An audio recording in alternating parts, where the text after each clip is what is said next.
Good morning, everyone, and welcome. Thanks for coming out. Welcome to St. Michael's. Those of us who were able to attend yesterday's presentation were given an awful lot to think about, weren't we? We would all agree upon that. And one of the things that I loved about yesterday's presentation was how Brian landed on the importance of deepening our appreciation and reverence for the natural world and deepening our appreciation and reverence for one another as ways out of the situation that we're in now. And we're hoping to hear more about that today. If you want to hear my introduction to Brian would pale in comparison to Peter's beautiful prayer that he did yesterday. If you didn't hear it, I'm sure he has copies in the back that he will give you. He introduced Brian by way of prayer. But I'm just going to say, welcome, Brian. Thank you so much for being here and speaking about leading Sanibel forward and caring for creation. Well, good morning, everybody. Happy to see you. If you notice me limping up here, 1 week from today, I will be unconscious in a surgery center down the road getting my left hip replaced. So literally at this moment, I'll probably have chisels going on my bone. I don't want to think about that. And can I say thanks to Father Bill and to Sue, the wonderful welcome, to Peter and all of the hosts here. Just been a joy getting to know you.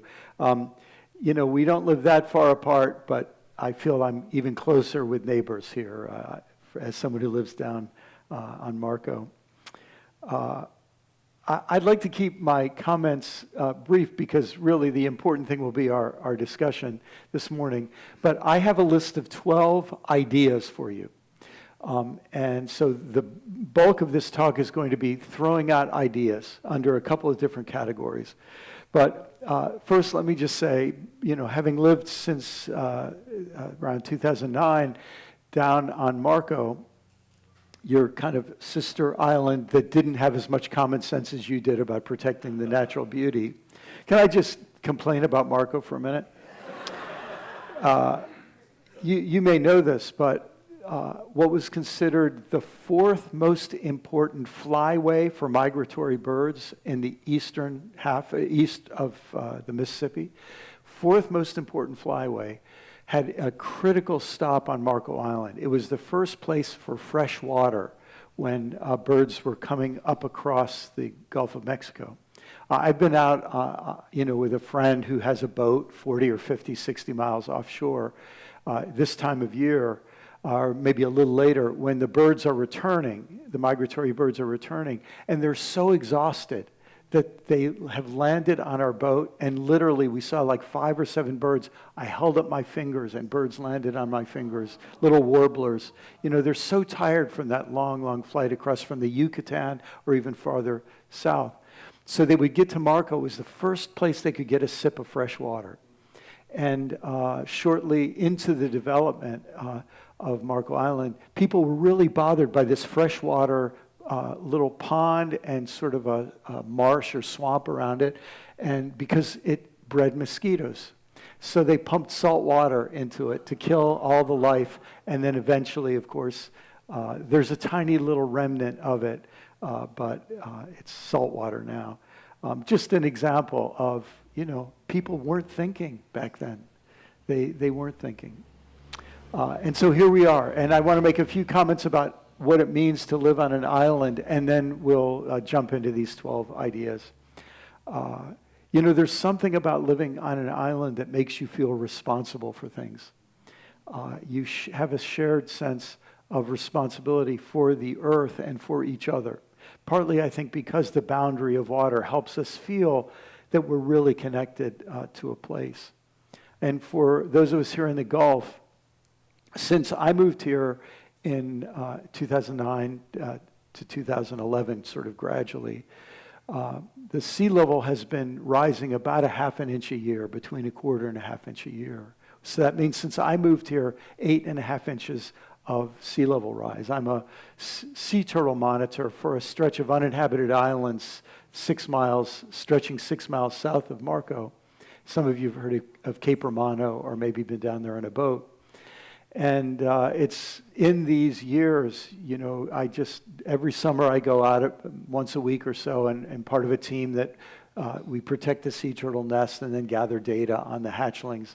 I would say there's about 40% of the habitat, nesting habitat that there was when I began. Now, there are certain areas where there is way more sand, because that's what happens when sea level rises. There's more energy in the water, so it can move around sand more. But there's a whole lot of places where there used to be a beach before the mangroves. And as you know, on barrier islands, you tend to have red mangroves, black, white, black, red. And in the time I've lived here, we've gone from the red through, they washed away, the black washed away, the white washed away, the black, and we're now to, in some places, the inside level of the red mangroves is now what's facing the Gulf. It's just in 10 years. By 2070, 2 feet of sea level rise are probably baked in.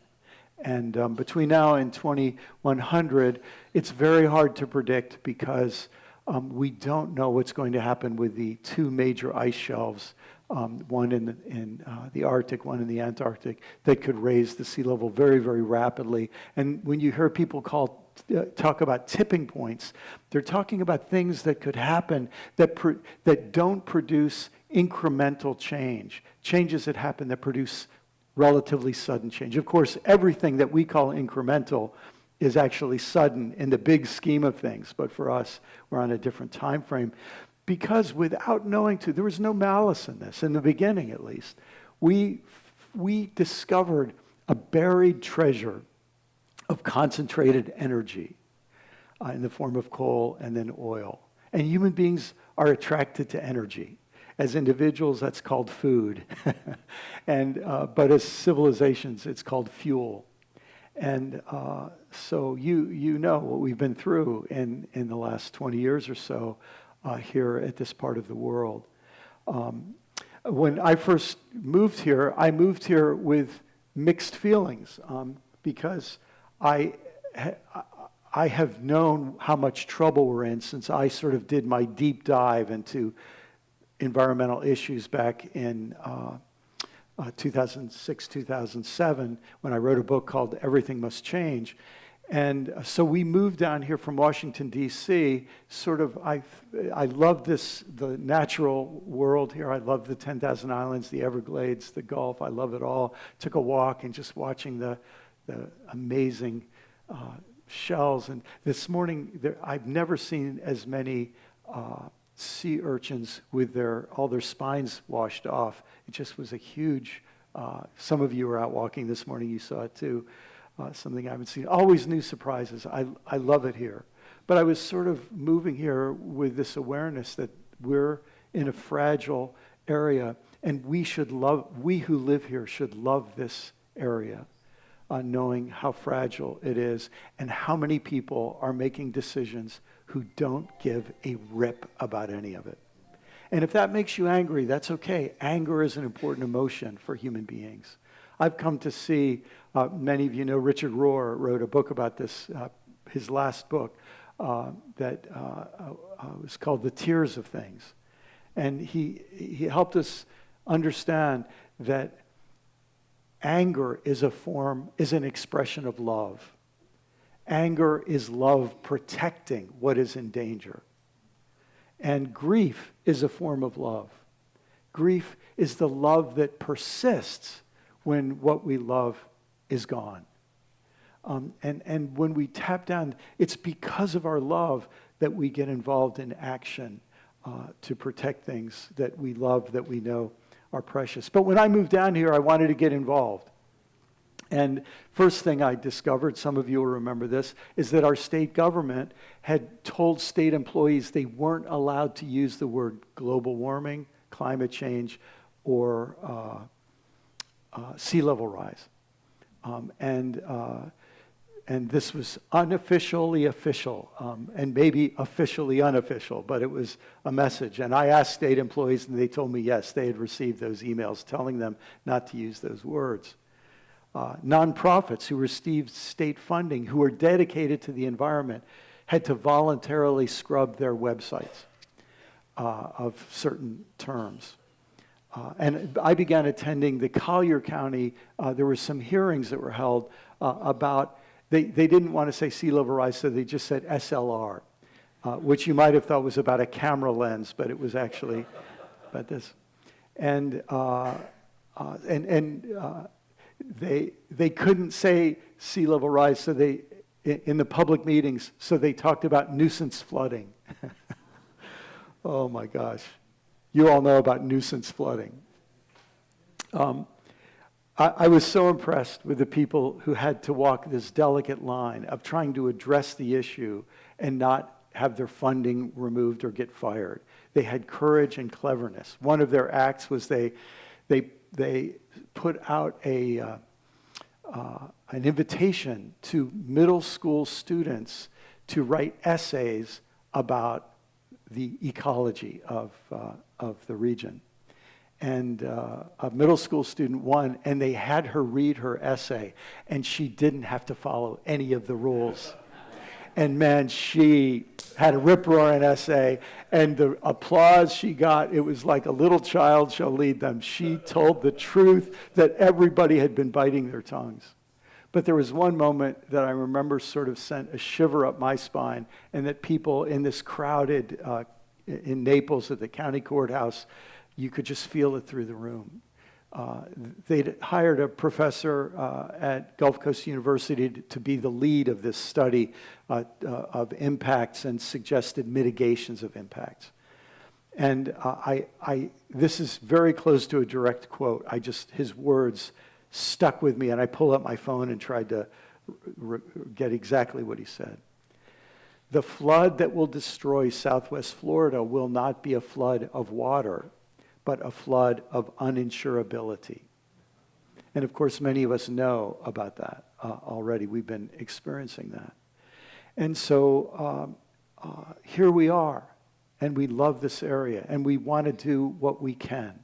And we want to prevent all of the harm that we can. It's too late to prevent some harm, but every little bit of harm that we prevent, it makes a difference. And at this point, we want to prevent all the harm that we possibly can. And so I'm thinking especially about faith communities, but everything I say, with maybe one exception, will be equally applicable to all citizens who love this area. And so let me jump in first. I want to say something about the issue of climate anxiety. And I have 4 suggestions I want to give you, 4 ideas I want to give you that relate to climate anxiety. First, just a bit of research. 2021 study in The Lancet found that 60% of young people, 16 to 25 worldwide, are either very or extremely worried about the climate. A significant percentage said yes, they believe humanity is doomed. However, that was defined. And they were already experiencing daily life disruption because of their anxiety. It was described as a chronic fear of environmental doom, led to a 4,590% increase in search trends online for terms like climate anxiety between 2018 and 2023. More and more young people were searching for help on this issue. It's not only young people. Over 35% of adults in the United States express feelings of anxiety at least on a weekly basis. And according to 2025 psychiatry.org poll. And in the United States, 84% of young people are at least moderately worried. Now, what this means politically is good news if this can be mobilized by some political leaders to say this is an anxiety that's widespread, and political leaders need to mobilize this anxiety. You know, I have a few friends who are experts in marketing. I don't know I'm sure we have some marketing experts here, but they'll tell you people don't buy anything or change anything unless there's some amount of pain involved. And And that anxiety is, in a certain sense, a psychological and natural resource residing in people. That is bad news. We're sad that people feel anxiety, but that anxiety can motivate people to do something. But sometimes it's destructive. Psychologists talk about sleeplessness and a feeling of hopelessness about the future, and that is a very, very serious thing. A dear friend of mine is a clinical and research psychologist. One of his main fields of study through his whole adult life has been hope. He calls it a will to live and a way to live. When you have a will and a way, that helps you move forward. And when you lose either the will or the sense of a way to get where you want and need to go, he just says the psychological effects are staggering in children and adults. It's so necessary for human well-being. So this rise of hopelessness is a very, very serious thing. It surges after major weather events, whether fires out west, that we're familiar with, or hurricanes here, or droughts, and so on. And you may know about this already, but there is a worldwide phenomenon of young people saying they don't want to have children. And, we've been worried for my whole lifetime about overpopulation, but if current statistics stay anything like they are, we will reach our population peak probably before 2100. Nobody knows if it'll be between 9.5 billion or 10.5 or maybe even up to 12 billion, but we'll reach a peak. And that peak has already been reached in some European countries, in Japan and others. China has reached or will soon reach its peak. And then there will begin to be a decline of population because younger people will choose to have fewer children, and then that creates a kind of acceleration. Just as the baby boom produced an acceleration, there will be a deceleration in birth rates. And our whole economic system is built on growing populations, and I hate to say it, but it's built on growing debt.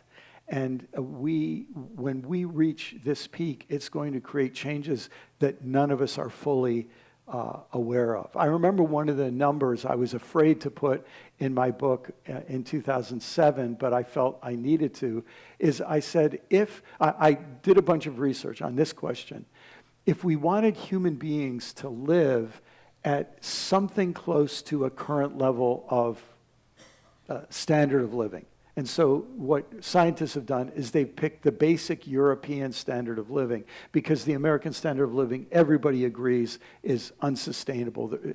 But at European standard of living, we could have a global population of about 2.5 billion.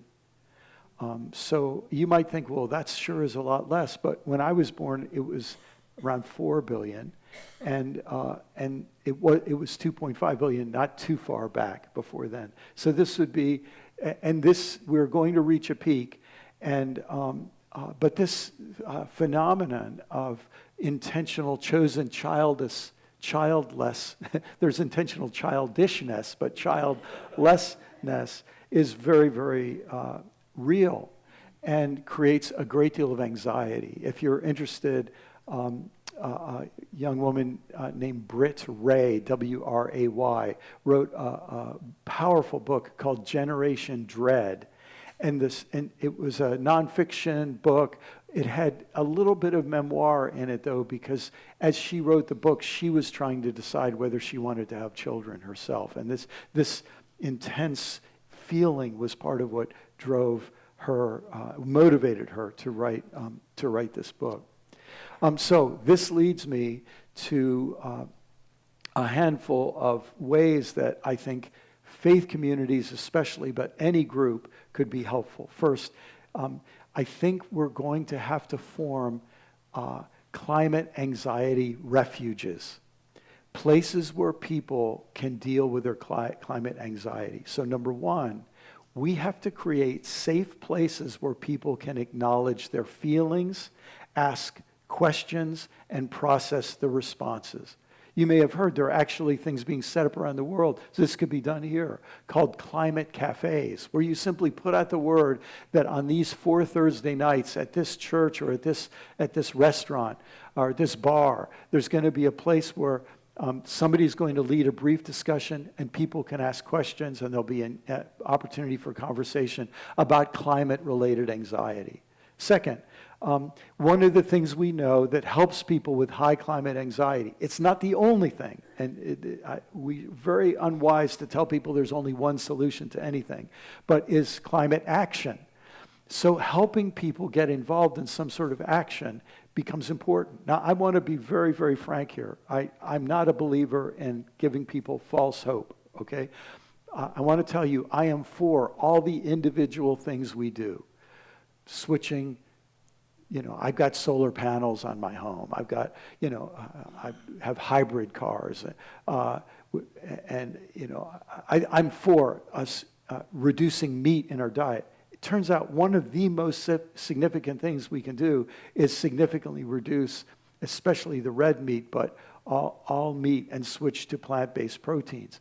So many things. I'm for all of these things for us to do them. But we need to realize that this has been one of the despicable acts of the fossil fuel industry.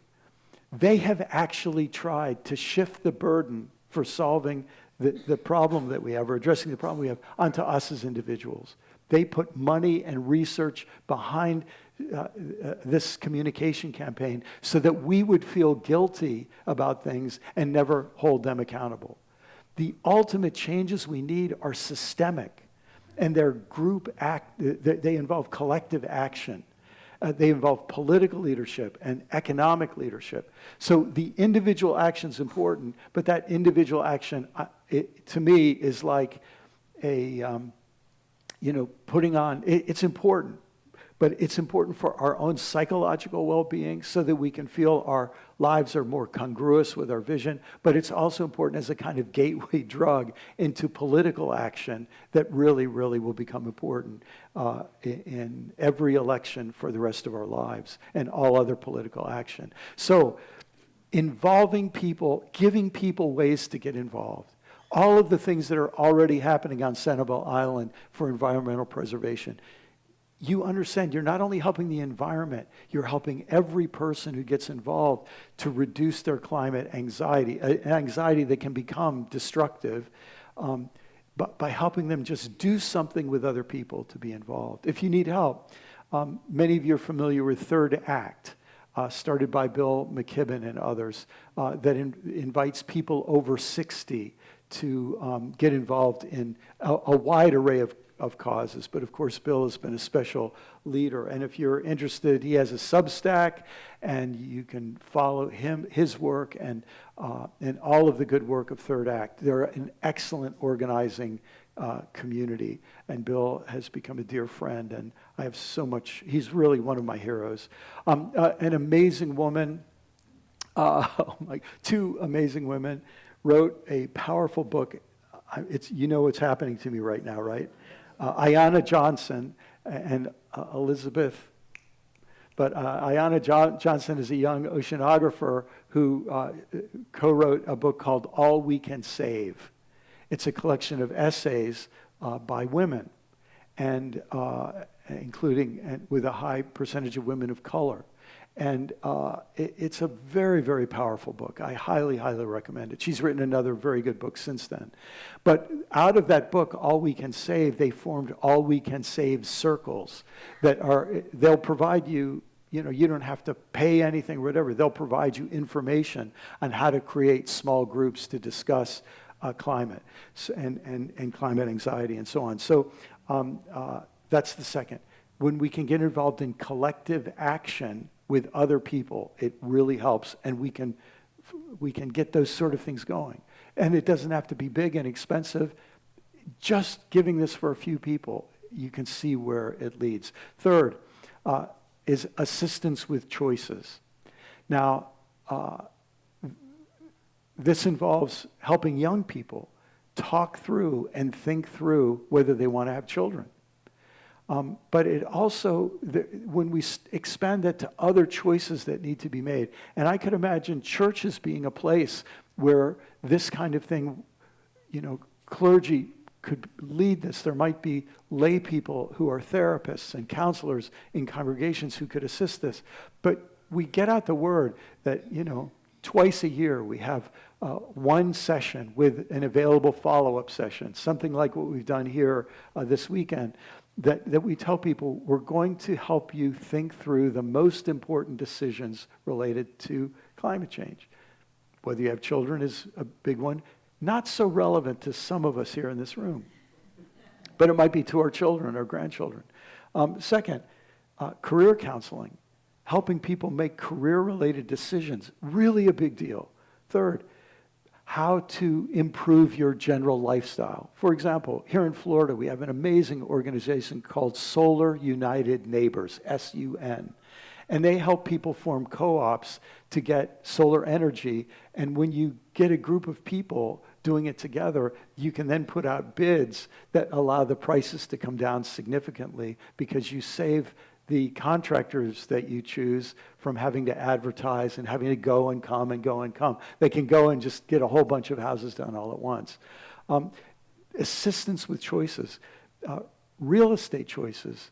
A lot of realtors, it's very hard for them to talk about climate change because it's sort of bad for business.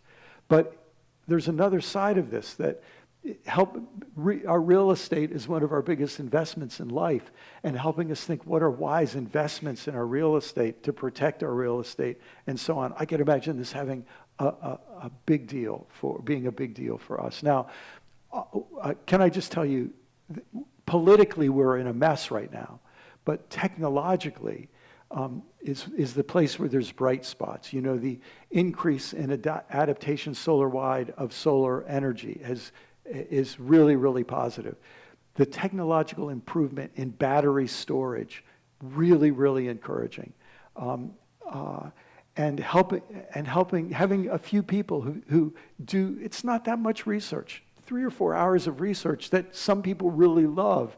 You could get state-of-the-art, the best YouTube video on what's the latest in battery storage. You can get information, bring people together, and help them think through some of these decisions together. So that's third, assistance with major choices. Again, how you do this is tricky, but for clergy, we have to help people understand the car you buy is a moral choice. How about we help people make choices about what kind of transportation we use, how we deal with airplane travels. This has been a big part of my life. I've been a traveling speaker for a long time. And every time I've gotten on a plane, I have this pang of conscience. And so I made a decision to pay a voluntary mitigation fee to people who are planting trees to try to help. But there are things we can help people, just help them make the most ethical decisions we can. That's part of spiritual development and maturity. And then fourth, really important, many of you know I work with the Center for Action and Contemplation. Helping people develop contemplative skills. In psychology, we would call it self-management skills. How do we help people learn to center down and get out of the racing thoughts that terrify us? How do we help people when they feel hatred toward this or that political figure who is doing so much to harm the world that we love and we know our children and grandchildren depend on so much as we do? How do we get out of that? That sort of contemplative training is really important. And there are more and more people out there who are available to give that kind of contemplative support. And often our clergy already have some of these skills. A huge issue. Before I move on to the second category, because this first category is in helping people deal with climate anxiety, I'll just tell you, when I was writing Life After Doom, it was during COVID. And because of COVID, many international gatherings couldn't happen in person, so they had to happen online. And as part of my research, I sat in on several international gatherings of climate psychologists. And this is a growing field of climate psychology. And for church and synagogue and mosque rooted folks, I wanted to share this story. So I'm in this live Zoom, gathering, psychologists from around the world in all the little Zoom boxes. And they open up for discussion. And one of the experts had said, listen, and showed a graph.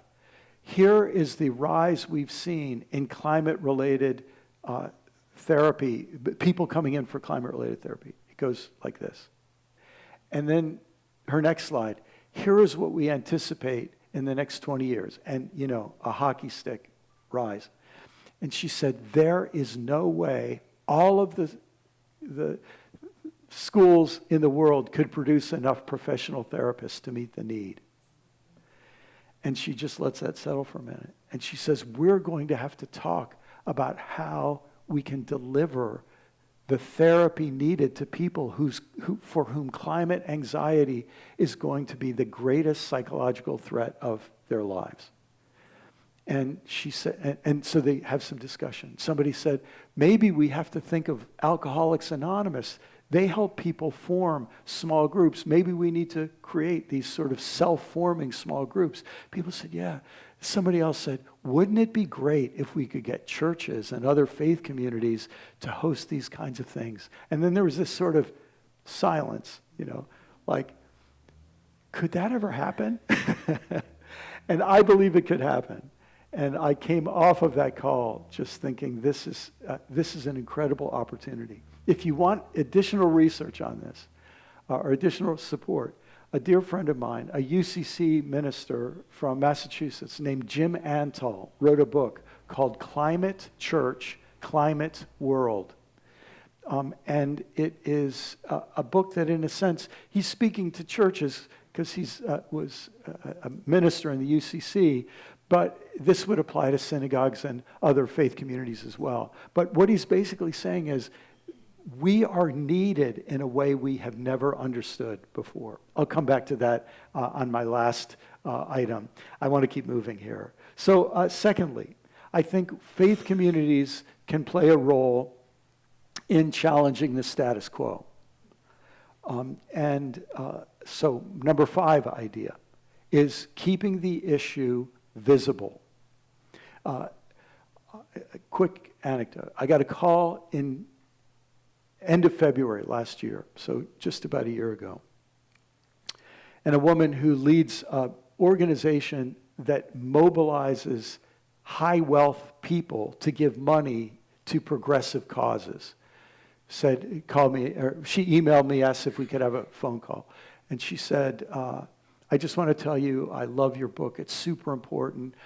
She said, I'm not religious at all myself. I'm totally secular. But I found your book super helpful.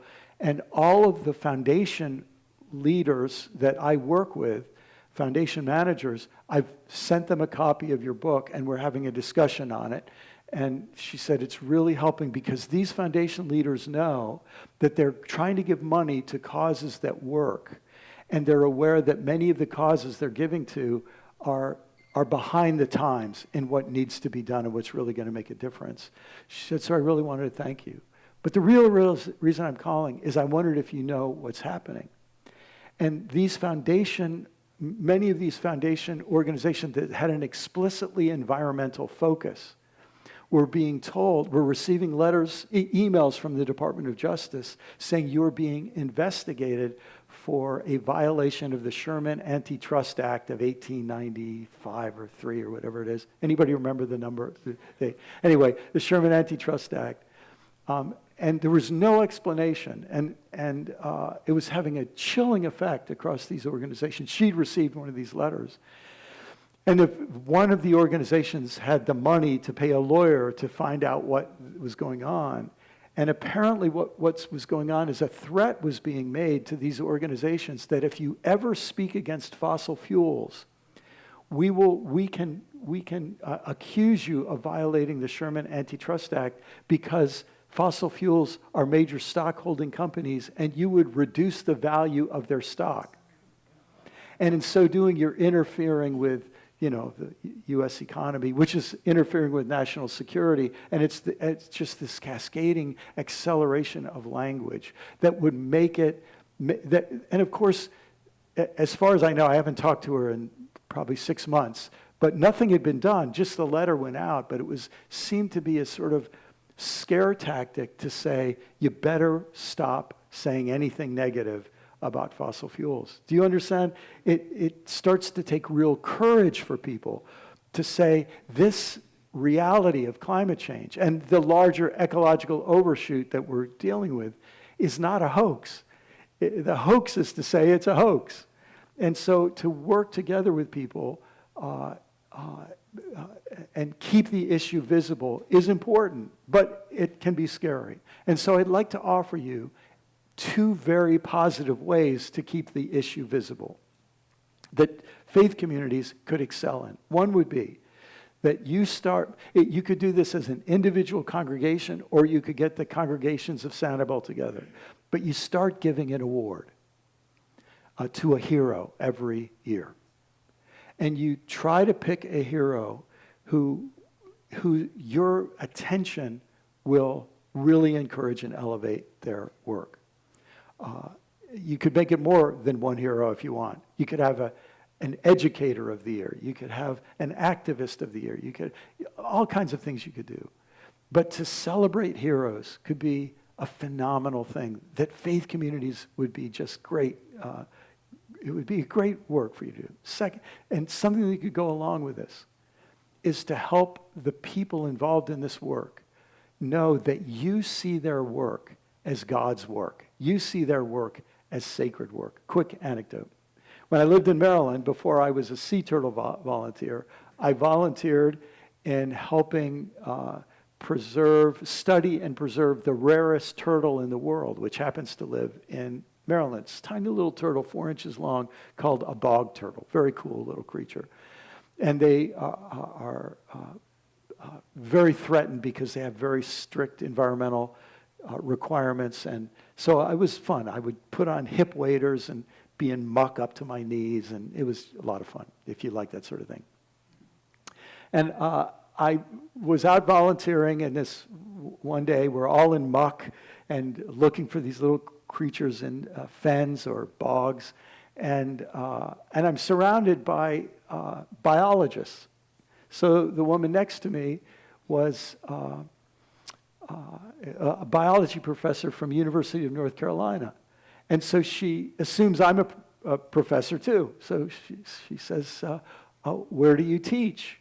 And I said, well, I don't know why I did this, but I was a pastor at the time. Whenever I would confess to people my sin of being a pastor, I would always use the word actually to sort of say, actually, I'm a pastor. I don't know why I'd say actually, but I always would. Actually, I'm a pastor. And she's like, there's this uncomfortable silence. I think in her mind she's thinking, have I cussed a lot in the last few minutes, And but we start talking, and she says, well, why are you out here? I said, well, I think this is holy work. I think this is sacred work. I think this is every bit as holy as any time I lead in the Eucharist or preach a sermon. I think this is holy work. And she got choked up and starts pouring out her heart to me about how she feels it's holy work too. And she wishes more people understood that. Yes, did you have a question? Can I shift quickly? Yeah. Besides environmental anxiety, there's political anxiety about treatment, Yes.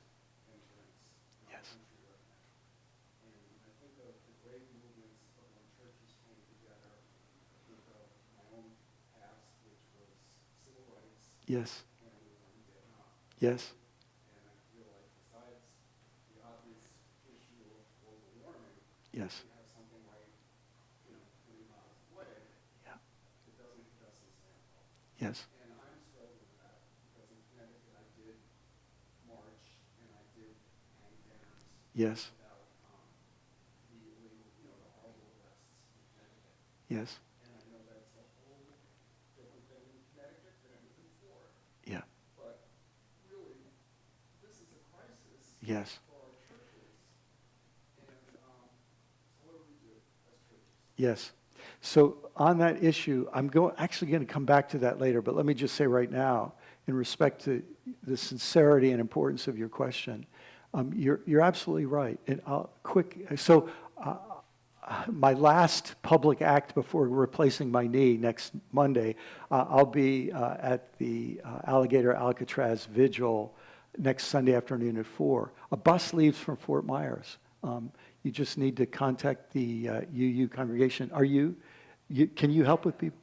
No, and I've been signing up, and I know there's people in this group called Life that Dottie Morrison is involved in, which is something that is churches together from Fort Myers, Temple churches, even, I shouldn't say here, he's not, I think they're Islamic, but I really feel like that's what changed history. The civil rights movement and Vietnam. That's right. This is an example of It's all connected. exactly. It's all connected. Would you just say your name? yes, Gail Avery. There is a group, coming out of UU Church, and there's a sign up, and I actually signed up for Sunday. So I've been going on Sundays to Alligator Alcatraz. And you just need to get to Fort Myers, and they take a bus down. It's a long afternoon, but really, really fruitful. I feel like that's anxiety. Like, we're doing like the nature is a little easier than do. That's right. But, I'm glad you used that word, moral anxiety, because the sense that it's because we care about doing the right thing. It's because our faith and our soul taught us to care about justice and peace and racism and greed and all of the rest, that when it's going on and everybody pretends it's not, we feel we have to do something. So thank you. I think for ministers, it would be linked arm and hand, white, Yes, that's right. And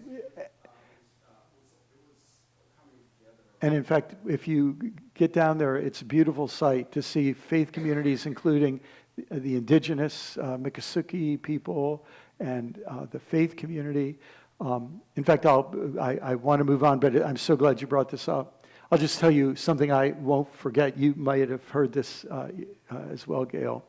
But there's a Jewish organization that is one of the key organizers bringing people down for this every week. And one of the leaders, I forgot his name, but he's there almost every week. And he gave a little talk. And he said, my parents were Holocaust survivors. And he said, so that's the reason I'm here. He said, one difference between what's happening here and what happened in Germany is that there were no protesters outside of Auschwitz and Dachau.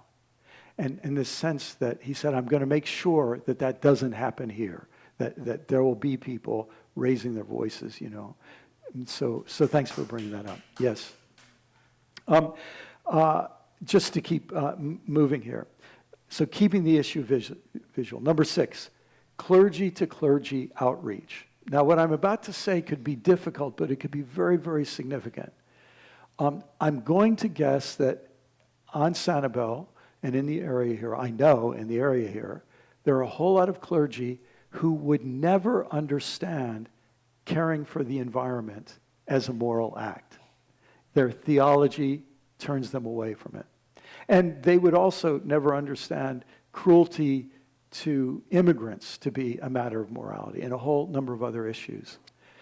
And I think there's some very important work that could be done by clergy with people in their same religion.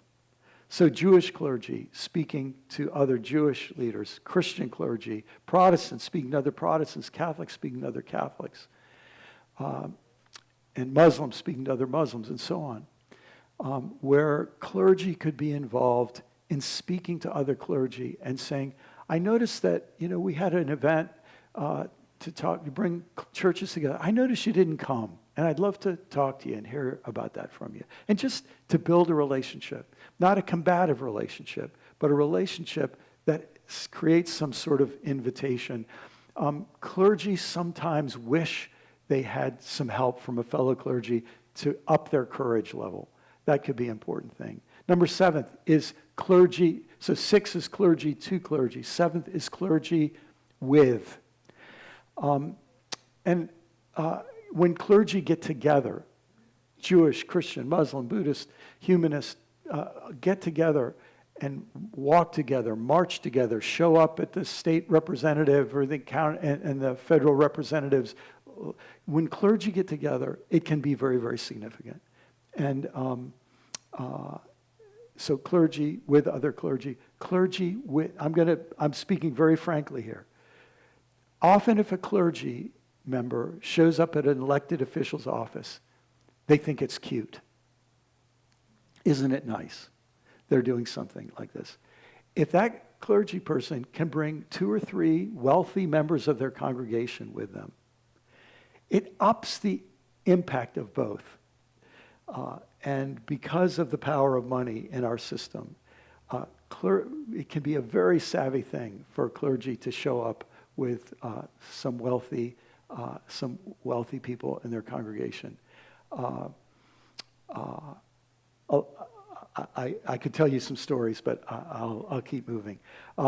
When Christian clergy and Jewish clergy show up with indigenous clergy and indigenous representatives, powerful, powerful message. When multiracial clergy groups show up, powerful.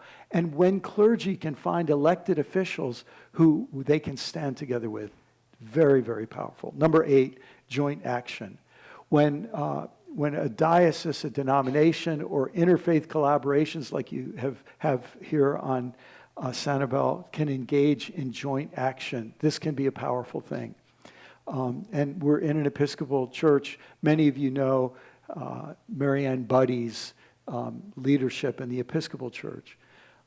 And when we can build courage and momentum within and across our denominations and organizations, this can be powerful. Number 9 is church secular collaborations. So, FGCU's up the road and other universities. You have a public university, people with respect in the secular world showing up with people in the faith community. We build momentum and to challenge the status quo. And now I have my last 3, and then we'll open up for questions. I think there's creative work that can be done. Creative that involves sowing seeds for long-term change. Because if we're only oriented short-term, that's very, very important, but it's not all the work. And so number 10, I mentioned yesterday, is envisioning better futures. Not only for the climate, because the climate is interwoven. Ecology is inseparable from economy. And economy is inseparable from politics. And politics is inseparable from energy. And so all of these things are interrelated. But positive visions of the future. And I want to speak for a minute to the people in the room who are Democrats, who maybe have a bias toward caring about the environment in the Democratic Party. Something that Democrats need to understand is that Democrats have failed in giving a positive vision of the future in recent years. And if I could, this is my political analysis, feel free to throw it out. But you all know that on the issue of race, there were Republican and Democrat racists and Republican and Democrat civil rights activists in the 1920s, 30s, 40s, 50s. And it wasn't until in the 60s when Dr. King persuaded and pressured against his will Lyndon Johnson to sign the Civil Rights Act, that Johnson said that he knew that the Democratic Party would be punished for taking a stand on civil rights, and that resulted in a political shift. But if you want to think of it this way, in the middle of the 20th century, the Democratic Party had a big vision for the future. Civil rights equality, care for the environment, equality for women, equality for LGBTQ persons, greater support for the sick. And but it's interesting then a counter movement happened that didn't like all of those changes. And they had big visions to go back to the way that things were before those changes. And when the Democratic Party only says, let's try to hold the line, that's not a vision for a better future. And now comes the challenge, I think, for the Democratic Party to look deeply into what is possible. And whether you're a Democratic Party member or not, I want to read you something that just was written in recent days. This is, if you want to read the whole article yourself, you could look this up. It's on Substack. It's called "What If Trevor Noah Is Right?" And if you search on that, you'll find the whole article. It's by Liz Bucar, B-U-C-A-R. And about a month ago, a little more than a month ago, in December 2025, Trevor Noah did an interview with Zoran Mamdani, the New York City mayor. And I'm going to read you a quote from Trevor Noah. I sometimes think, Mamdani asked him, why has the Democratic Party been losing? And Trevor Noah said, I sometimes think it's because of the decline of religion on the left. Now, you could imagine this going a lot of different ways, but he went into conversation about a different meaning of faith. And here's how Trevor Noah said it. As Democrats, we're constructing an ever-lowering ceiling of possibility. And we are robbing ourselves of ambition and imagination, and we're telling people that their choice is between settling or sacrifice. And neither of these is enough. You have to have an affirmative vision of how life can be better than this. And this need for an alternative vision is, I'm not saying it's going to win anybody an election, but it is desperately needed in relation to all the issues that we care about, but especially the issue of the environment, an alternative vision of the future. And so this is creative work that I think we can do to try to sow seeds of a better future.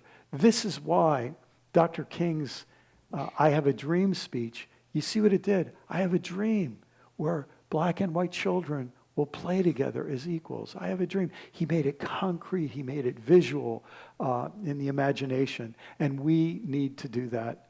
And the beauty of that vision is far beyond what we've imagined, because in some ways, all of us who care about moving forward, we had made a bunch of progress in the 60s and 70s of the last decade, and they've just, in a bizarre way, people who wanted change have become conservative. Now they just want to preserve that change.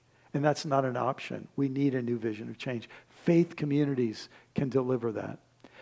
But I want to say that any clergy member that, again, I personally am for the idea of separation of church and state, and I don't think clergy, in the pulpit. I think clergy are citizens. They should be free to be citizens outside the pulpit. They have a responsibility to avoid that kind of political gamesmanship that I think is hurting our country in so many ways from the pulpit. But can I just say, if our clergy take chances, we need the members of the congregation to be realistic about what that's going to mean.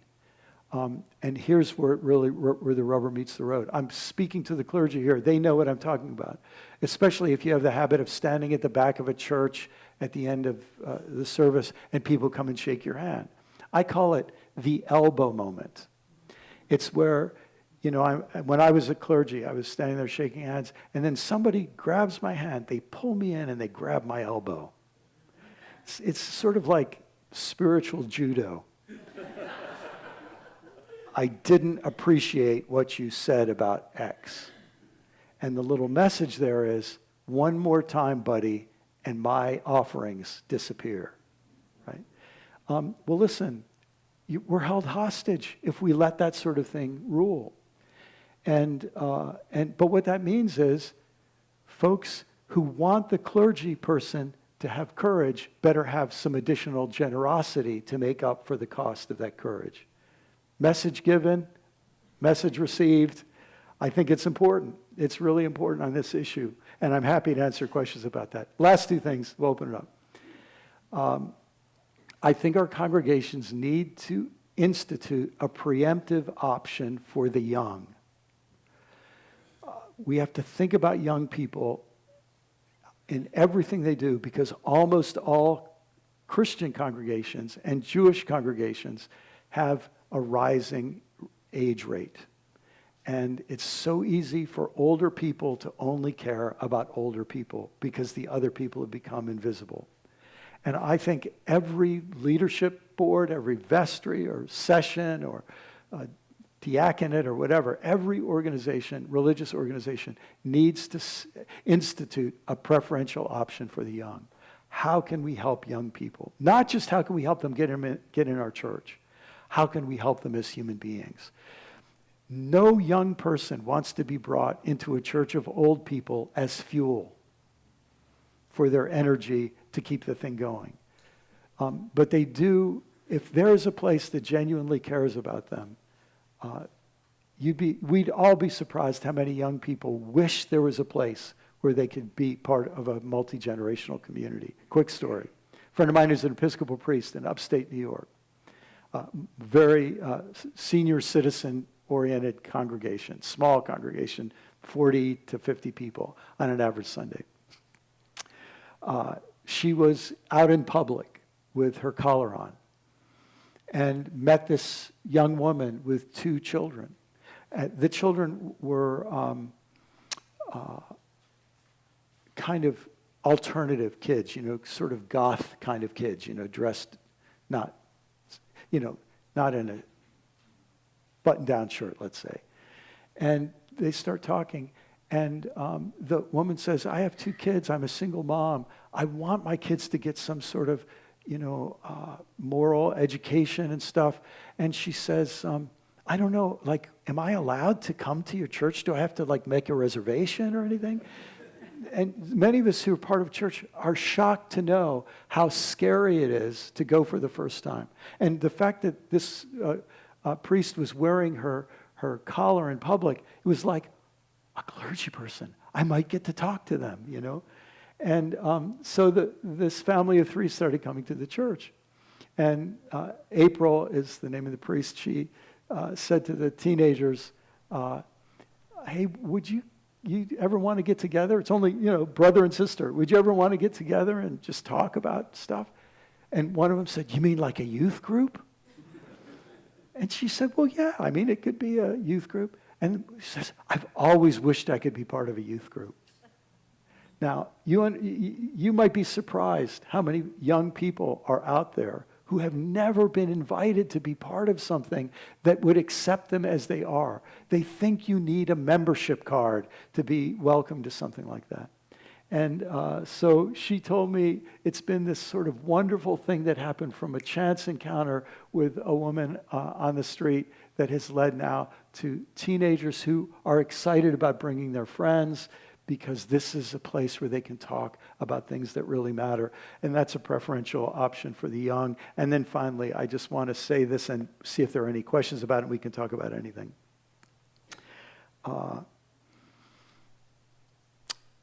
And I'm stepping on sensitive ground here, okay? I think our liturgies, when I used the phrase yesterday of declaring an emergency, I think an emergency will call for liturgical innovation and creativity. If we want to care about young people, I can tell you that young people are not used to having you waste their time. Everything can be done asynchronously. If you want me to build my schedule around gathering with some people synchronously, you better not waste my time. And you better not ask me to say things that I don't actually believe or mean. And you better give me some sense that what you're saying relates to the things that matter to me. And I want to just say one or two things about liturgy. Our liturgies were shaped to solve the problems of the 16th, 15th, 14th centuries, whether we're Protestant or Catholic. They were beautifully adapted to the needs and metaphors of those times. And I attend an Episcopal church. One of the things I love about the Episcopal church is its love of liturgy. But one of the things that can be really problematic is when we love 16th century liturgies. And even though they've been updated a couple of times in the Episcopal church, I think we have new levels of questions to ask. And in the Episcopal church, you know, the New Zealand Anglicans and others have led the way on some innovation.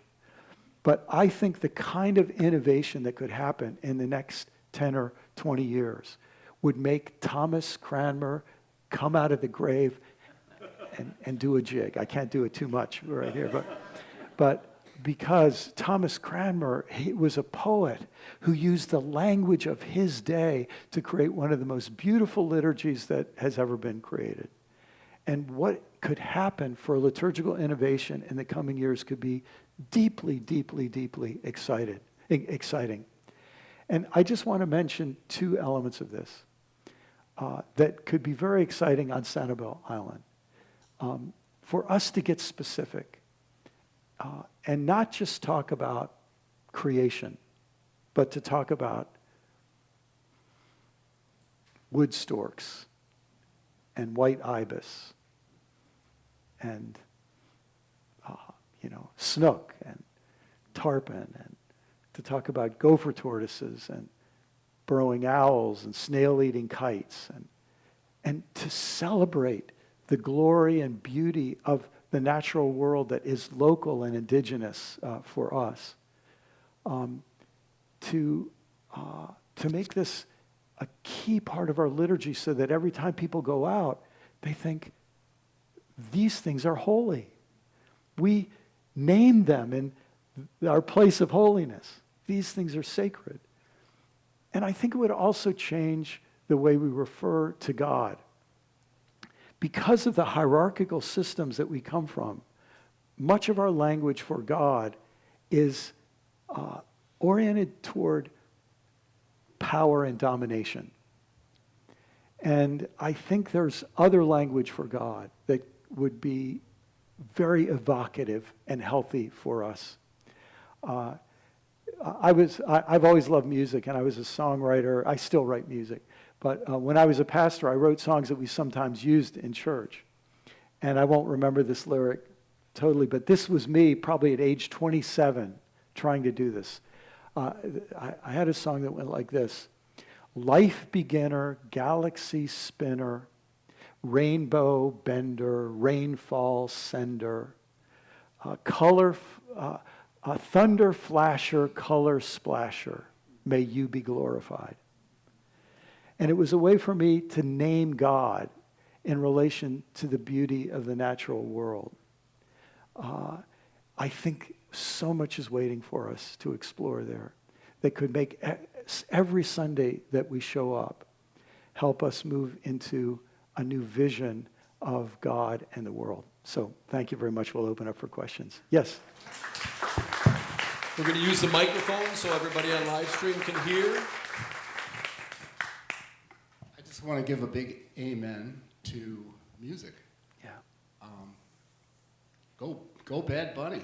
I know maybe a lot of people might not like the dancing, but yeah, the whole thing of the soundtrack of your generation.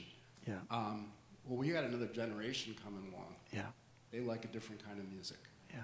So all I can think of is, let's get these young kids playing in our churches. Mm-hmm. Play the music they love.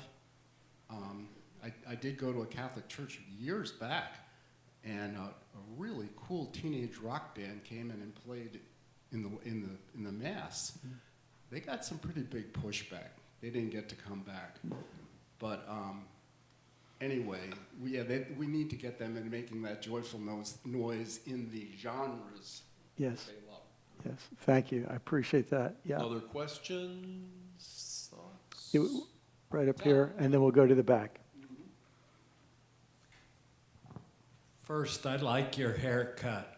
You too. That's looking good. Maybe everybody's heard that God only made a few perfect heads and the rest he or she put hair on. That's good. You've referred, I don't know that you've used the word, but you've referred to the incredible polarization that we see today.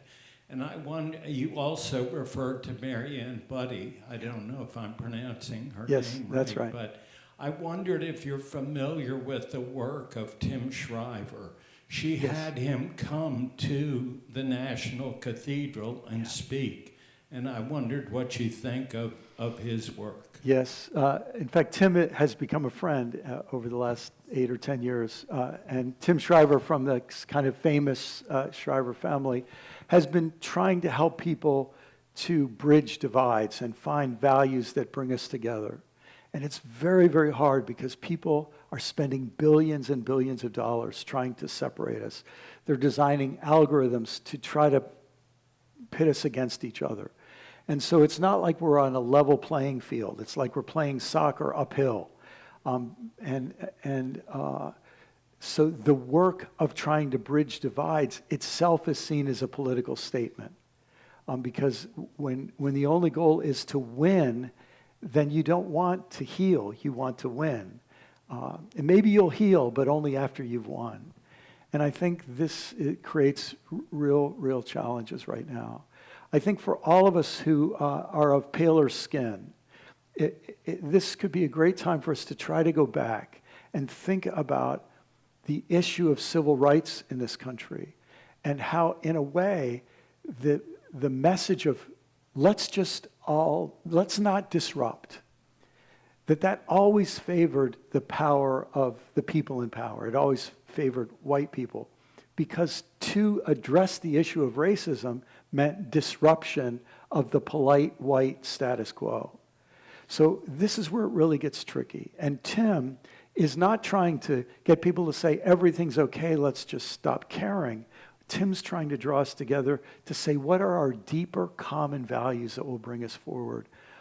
If any of you are ever interested, I think this is on my website.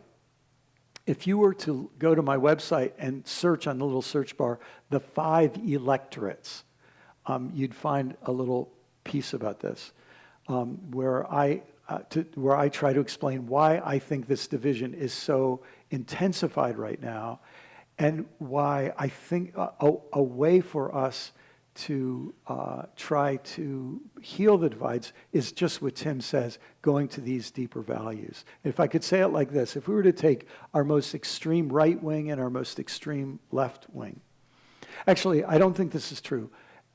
I talk about 5 electorates. I think if we were to take our current most extreme left wing, because we don't really have a violent left wing yet. I mean, there might be a few people out there, but we don't. I think we will, just because if the right becomes more violent, the left will become more violent. There's a kind of mirroring that goes there. But if we took our left wing, and then we took our next to most extreme right wing, which I call the traditionalist, I think those two groups have a whole lot of shared values. But we're taught to only pay attention to the values that we hold in contrast rather than the deeper values we hold in common. And one of Tim Shriver's work is trying to get us to go down to that deeper level. I think it's brilliant and important. Yeah. Oh, let me just say, on the issue of the environment, farmers in the United States have a tradition of saying we should take care of the land.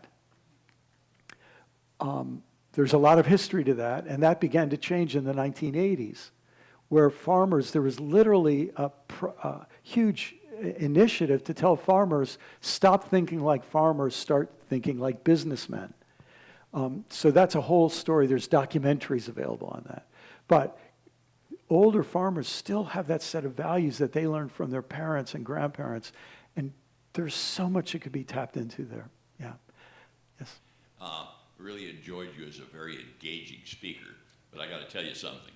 I liked your book a lot better. and I'll tell you why. I almost put it down after chapter 2. Chapter 2 is horrible. If you've not read the book, chapter 2 is like Good Friday without Easter Sunday, okay? But one of the things that I think has happened is I listen to people talk. Yeah, in the 1960s, we wanted to make the world better, Yeah. okay? However, as I look around the room, and I'm 79 years old, as we look around the room, you know what happened? We got comfortable. And I think a lot of what you've done, and what I appreciated about the book, okay, is you made me uncomfortable. It's not so much about the divide between right and left and all that. We've all been through that political polarization stuff, but you made me uncomfortable. And I think that's the important thing, because if you're uncomfortable, you have a tendency to do something about being uncomfortable. Exactly right. So I thank you for that. Well, thank you. That means a lot. I appreciate that. Thank you. It's We'll go back here. Let's go to the back and then we'll come up. That's fantastic. Thank you, Steve. Yes. And say your name for me. My name's Megan Rogers, and I was just wondering if you happen to have an email address that I could connect with you afterwards, because I have an idea that I've been thinking about honestly for years, and everything that you've talked about really kind of speaks to it, but it's really complicated. So I was wondering, is there a way for me to connect with you afterwards? Yeah, find me afterwards and I'll give you something. Say your first name again. Megan? Hey, Megan, I don't want to put you on the spot, but could you give everybody a little taste of the idea? But if you'd rather not, it's okay. But Okay, it's a really, really long story and has a lot of pieces to it. So to try and make it as succinct as possible, or as packaged as possible, I've been thinking for a long time about, I'm a social worker, but I work with a lot of families, and have been very impacted by Hurricane Ian as well. And so one of the big things that I see as a huge problem and an opportunity for changing the way we do things is housing. And so I have an idea for using some of the modern innovations that are part of the new types of home building, and doing something that could radically change the world. that sounds like some hope to me. That sounds like some creativity to me. So we'll get to talk, Megan. Thank you. This might be a good time for me to throw in to you, Megan, to what my church in Newton, Massachusetts is doing. We are in a good location with parks around us, and we're going to try, and some important buildings, and we're going to try to develop geothermal energy. And now we understand from our young man congressman, a guy named Jake Auchinclose, who's in the federal legislature, and that there's a much newer and better informed and better, more effective kind of geothermal, so that's important. And we, however, have also learned that some pretty bad chemicals come out of the ground when one does that. That bears. But at some point, I would love it, maybe afterwards, if you would repeat those startling statistics about sea level rise that you gave us at the beginning. Yeah.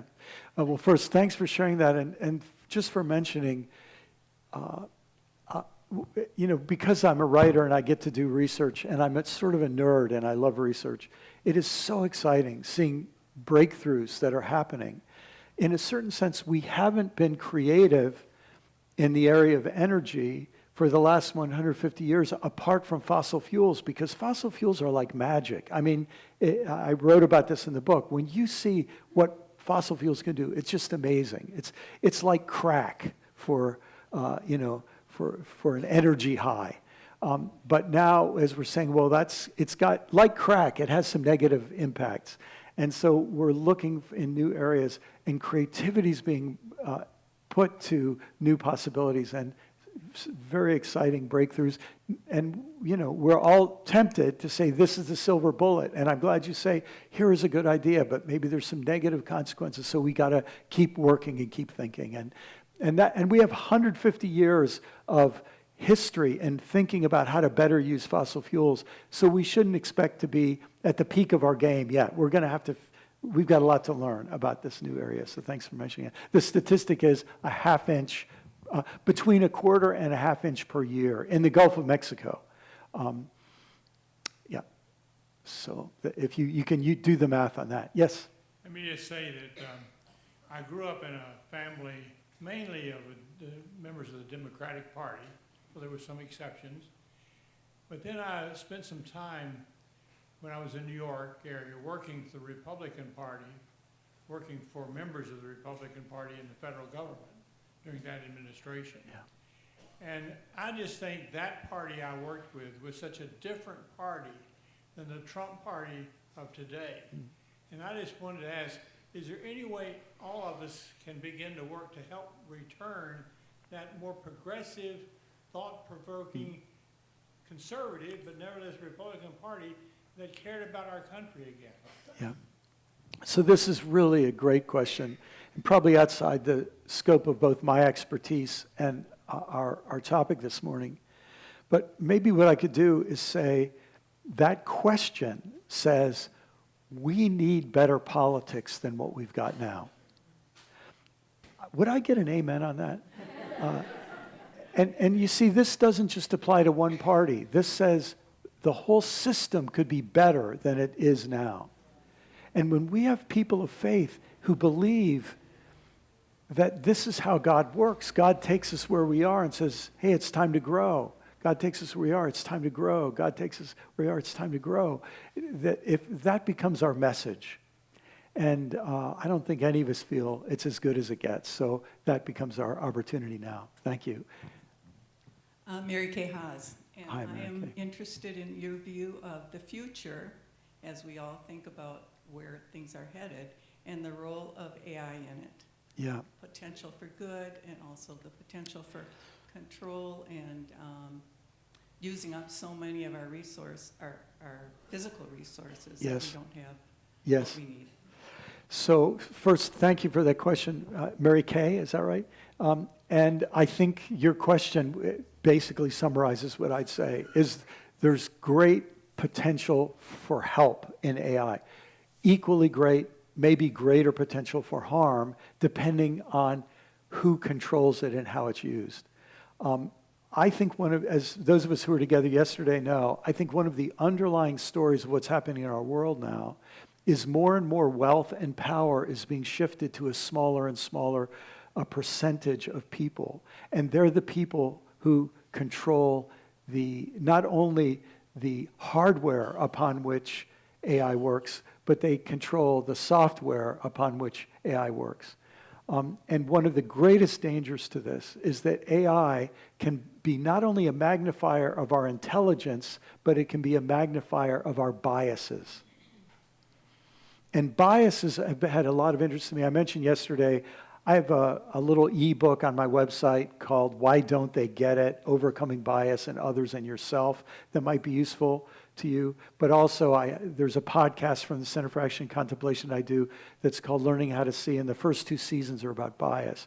And one of the reasons I think people need to know about bias is that AI is in some ways trained to feed into your bias, as are the algorithms of social media. So this is, and then you mentioned the environmental impact. This is breathtakingly significant for what it means for energy and water. So it's a big deal. I want to just amplify what you were saying about farmers and to think of other businesses that use the natural world for profit as opportunities for kind of leverage. I'm thinking of, in our environment, the people that use water. There's a group, Captains for Clean Water, and to call out their work as holy work. Yeah. I've worked in the field of timber and timber management. And there's an opportunity there to leverage those people that are looking for sustainable ways with interests into animals and fish and all the side effects of managing timbers, and to leverage that as Holy Week. Beautiful. And put a light on those businessmen. Beautiful, beautiful, beautiful. I want to be realistic. I think we'll have time for maybe one or two more questions. But I want to be realistic about something. First, it's so important for you to bring that up. And what I said earlier about all good work being seen as holy work, this becomes a role of clergy, because I think we've had hundreds of years where the job of clergy was to, in a certain, I'm not speaking of anybody here, I've spent 24 years of my life as a pastor, where there was this sort of professional pressure to say, this is the holy work and this is the holy place, and you're here to participate in our thing. Whereas we shift now to say, we're trying to help all of us see our work as holy work. And if it's not holy, maybe we shouldn't be doing it. You know what I'm saying? And that's really important. But I think we should realize something, and that is that we are already pushing our global systems out of balance. That means that it's going to be harder to make a profit in almost every field 10 years from now than it is now. And it'll be harder 20 years from now than it is now. And when it's harder to make a profit, we'll see the same kind of pressures to put on business to say regulations are enslavement, they're not protection. Or they're thievery, they're not protection. And this is going to be a short-term intensifying pressure. And here is where, let me speak as a Christian. Do you remember when Jesus said, you cannot serve two masters? You will either hate one and love the other, or love one and hate the other. You cannot serve God and money. Yeah, or mammon or money. And so what we're going to see is, we've been trained to think that putting money first is patriotic. And we've been, can I say it this way? We've been disciples of the economic system more than disciples of the gospel.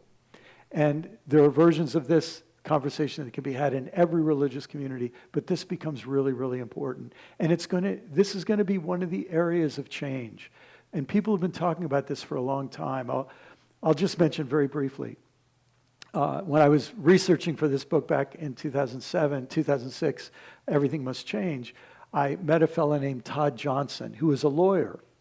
And Todd found out, along with another group of lawyers out in California, the lawyers were all spread out, Todd was in California, that if you wanted to build a company that had as part of its mission benefit to the world, you could get in trouble.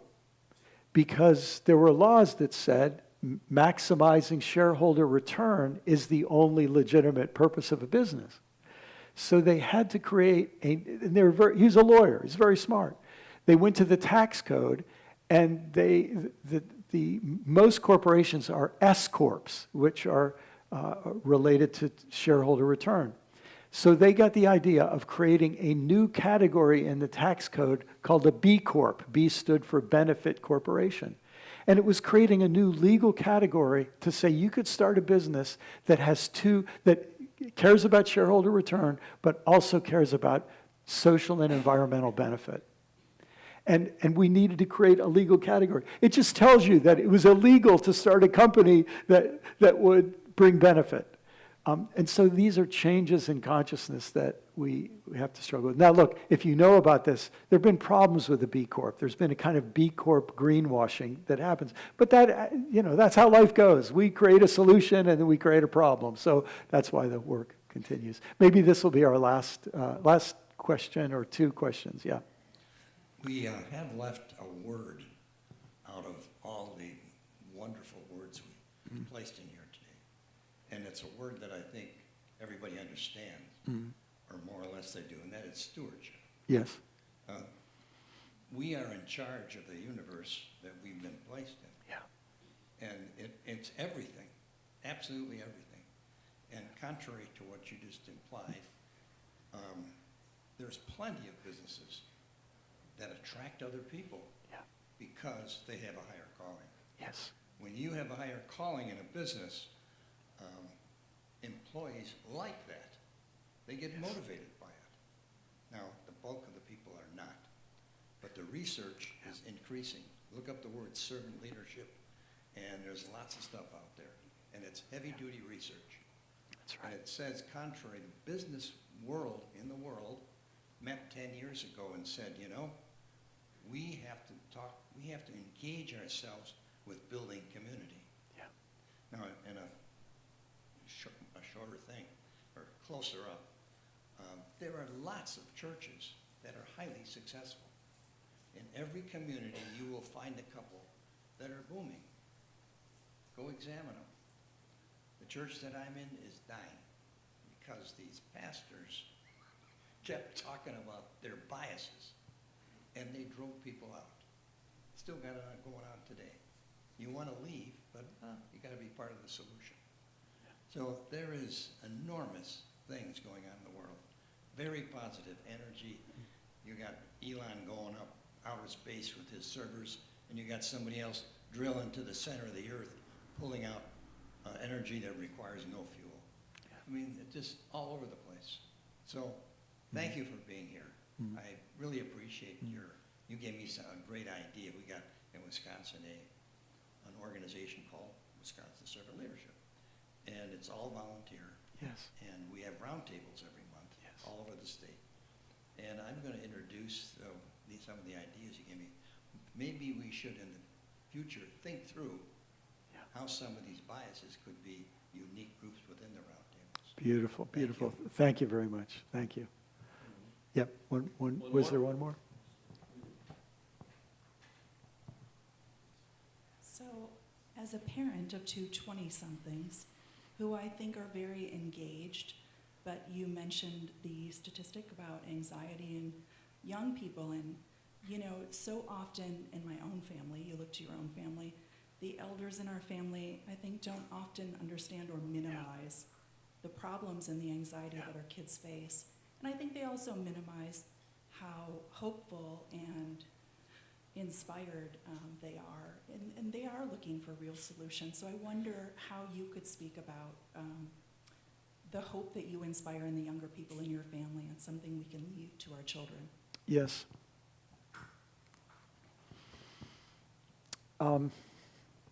Rebecca, right? Rebecca, I'm so glad that we can end on thinking about younger people. And all of us who have children or grandchildren or great-grandchildren, this might be a good moment and a good way to end our time together by inviting us. Could I ask us just to close our eyes for a minute? And the younger generation of your family, might be a niece or nephew or children or grandchildren, and maybe let their faces come before you right now.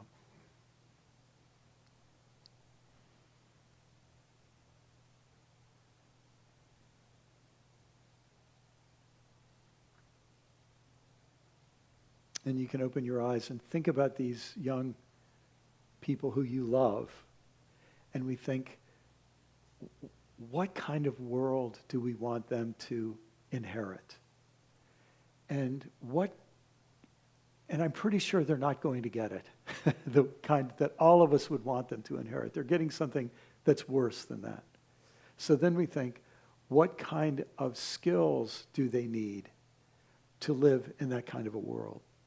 And then we think, how can I, in a constructive way, try to exemplify and support the development of those kinds of skills?